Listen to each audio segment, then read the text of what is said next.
κολυμπάει τώρα, θα το δω, δε. Δεν βγαίνει έξω. Πού πήγε? Να το δω.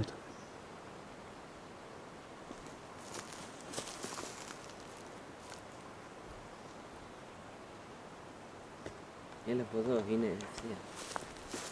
Πού έβαλε λίγο.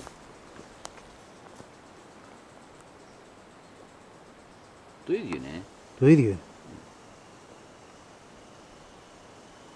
Αλήτη.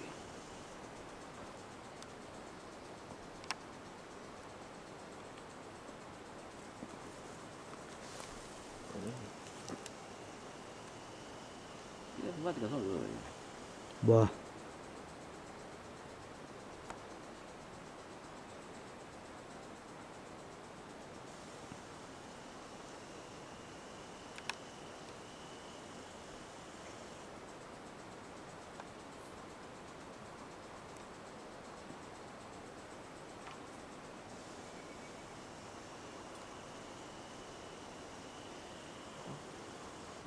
Κι άλλο.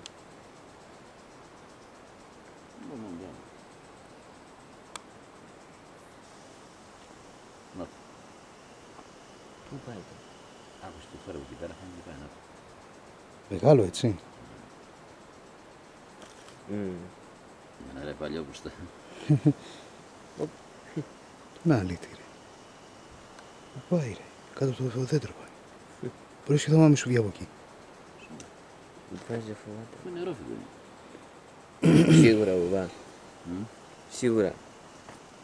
Τι κάνω να δω, αν θα ανεβεί πάνω. Νερόφιδο είναι σίγουρα μπαμπά.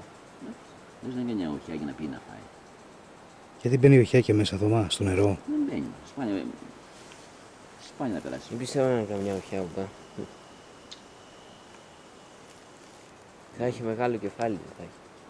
Να το εκεί πέρα πάει. Πάει, εκεί περιμένει, κατάλαβες. Ναι. Να το κοίτα που πάει. Δεν θα βγει έξω. Κοίτα εδώ. Να το. Θα σκοτώσω λες. Όχι ρε Θωμά. Γιατί να το σκοτώσεις. Όχι. Όχι ρε Τόμας. Το σκοτώσες. Ναι. Άρε Θωμά, το έφυγε διέλυσες. ρε το μπούστικο. Πού πήγε? Πού πήγε? Έφυγε, πάει μέσα. Έφυγε. Πού πήγε μπαμπά? Πάει μέσα στη λίμνη. Το είδε? Εγώ είπα, αλλά ξέρεις φαίνεται, δεν το πλάκωσε καλά φαίνεται. Όχι. Τυχερό ήταν. Τυχερό ήταν. Άμα ξανάρθει. Τώρα θα ξανάρχεται. Ξανά έρθετε.